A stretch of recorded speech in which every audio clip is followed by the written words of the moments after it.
Hello everyone, my name is Victoria Aguwa, and today my presentation will be over Harriet Jacobs. Starting off with biographical information. John Fagan Yellen claims that Harriet Jacobs was born into slavery in Edenton, North Carolina. She grew up unaware of her enslavement until the age of 6 years old. There, she belonged to her mistress, Margaret Horniblow, and under her, Jacobs was taught to read and write. After Jacob's mistress died in 1825, she was handed down to Horniblow's 3-year-old niece Mary at age 11.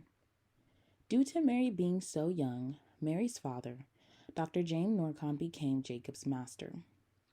At the age of 20 years old, she bore 2 children through a clandestine liaison with Samuel Treadwell Sawyer, a white attorney, in desperation to deter her master, Dr. Norcom's sexual advances.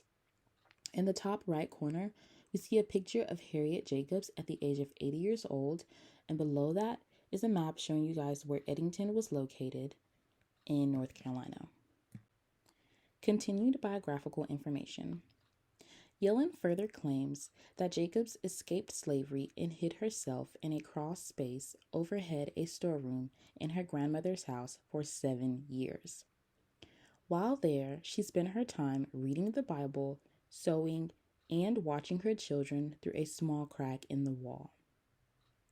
Jacobs later escapes to the north, where she finds her daughter in Brooklyn, New York. She finds work as a baby nurse and secures a place for her and her 2 children to reside.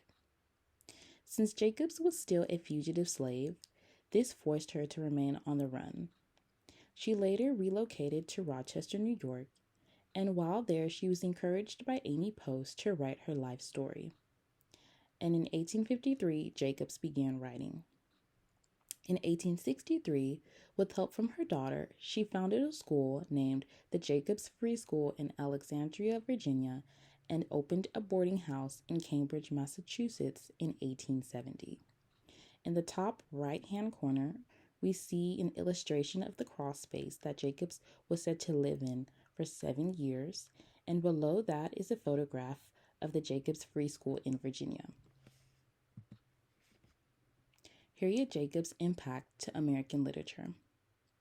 According to William L. Andrews, many of the ugly truths of the Black woman's condition in slavery had been widely publicized before Jacobs' book, but her work made an important difference.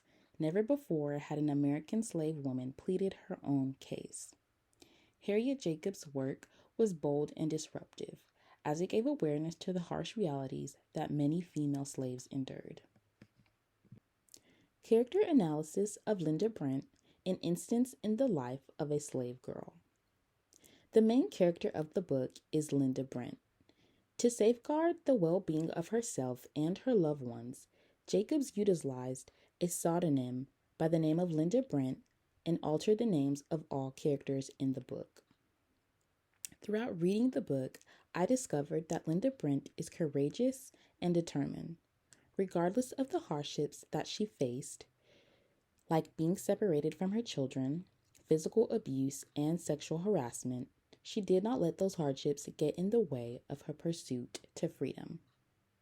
Her character is also characterized by her love for her family and her faith. Yellen states, "I have, my dear friend, striven faithfully to give a true and just account of my own life in slavery.